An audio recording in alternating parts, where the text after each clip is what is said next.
ધોરણ 11-12 સાયન્સના ફિઝિક્સ વિષયના તમામ ચેપ્ટરના વિડીયો જોવા માટે તથા એજ્યુકેશનને લગતી તમામ માહિતી મેળવવા માટે અમારી ચેનલને સબસ્ક્રાઈબ કરો અને બાજુમાં આપેલા બેલ આઇકન પર ક્લિક કરી ઓલ ઉપર કરો કે જેથી તમને અમારા નવા વિડીયોની નોટિફિકેશન સૌથી પહેલાં મળતી રહે।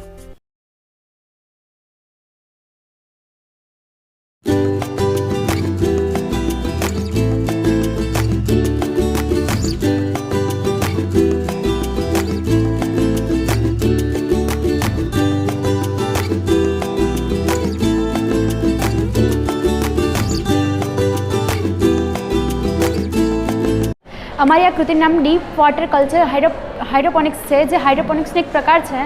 આપણે જાણીએ છીએ તે મુજબ અત્યારના સમયમાં મતલબ છોડની વૃદ્ધિ માટે સૂર્યપ્રકાશ, કાર્બન ડાયોક્સાઇડ, પાણી તેમજ ખૂબ જરૂરી એવા પોષક તત્વોની જરૂર હોય છે।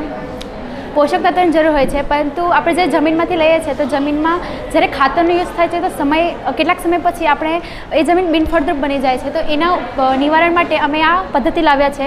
આ પદ્ધતિ એ વસ્તુ પર કાર્ય કરે છે કે આપણે જમીનનો યુઝ કર્યા વગર પાણીમાં જે જરૂરી પોષક તત્વો છે તેને પાણીમાં નાખીને છોડની વિકાસ કરાવી શકીએ છીએ।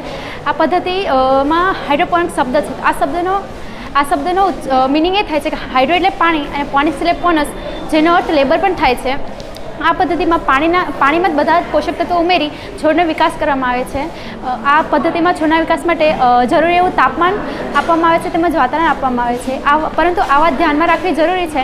અલગ અલગ પ્રકારની વનસ્પતિમાં તાપમાન તેમજ વાતાવરણ તેમજ પાણીની મહદઅંશે પીએચમાં બદલાવ જોઈએ હોય છે। હાઇડ્રોપોનિક્સ પદ્ધતિના 4 પ્રકાર હોય છે: ડીપ વોટર કલ્ચર, વિક સિસ્ટમ, ત્રીજો છે કે ન્યુટ્રિયલ ફિલ્મ ટેકનોલોજી અને ચોથો છે એરોપોનિક્સ। અમારી આ કૃતિ ડીપ વોટર કલ્ચર છે। ડીપ વોટર કલ્ચરમાં એવું હોય છે કે વિધાઉટ જમીન આપણે પ્લાન્ટ્સને ગ્રો કરી શકીએ છીએ। અમારી આ કૃતિમાં અહીં કન્ટેનર લેવામાં આવ્યું છે। આ કન્ટેનરને એર ટ્યુબિંગ દ્વારા એર પંપ સાથે જોડવામાં આવ્યું છે અને અહીંયા એર સ્ટોન છે જેના દ્વારા પ્લાન્ટ્સને યોગ્ય પ્રમાણમાં ઓક્સિજન મળી રહે છે। આ રાફ્ટ કે લીડ છે જેમાં અમે નેટ પોટ્સમાં પ્લાન્ટ્સને વાવ્યા છે।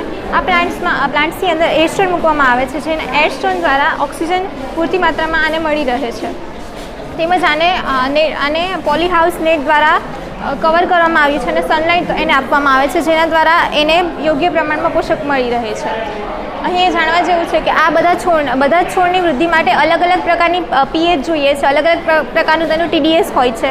એમ બધા છોડ માટે અલગ અલગ હોય છે। તેથી આની ટીડીએસ માપવા માટે આપણે ટીડીએસ મીટરનો પણ ઉપયોગ કરી શકીએ છીએ અથવા પીએચ પેપરનો પણ ઉપયોગ કરી શકીએ છીએ।